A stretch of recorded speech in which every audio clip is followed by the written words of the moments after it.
অনবদ্য এক সুযোগ। রাজ্যের চা শিল্পকে আগামী দিনে উন্নতির এক নতুন দিগন্তে ধাবিত করতে ক্রমাগত ব্যস্ত ত্রিপুরা টি ডেভেলপমেন্ট কর্পোরেশনের চেয়ারম্যান সমীর রঞ্জন ঘোষ এবং এমডি রাজেশ কুমার দাস।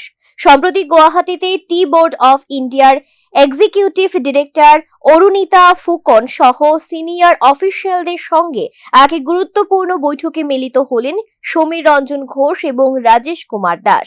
বৈঠকটি হলো গুয়াহাটির টি অকশন সেন্টারে। এই বৈঠকে উপস্থিত ছিলেন জিটিএসির সেক্রেটারি প্রিয়ানুজ দত্ত। তিনি চা শিল্পের ওপর দারুণ এক প্রেজেন্টেশন উপস্থাপন করলেন।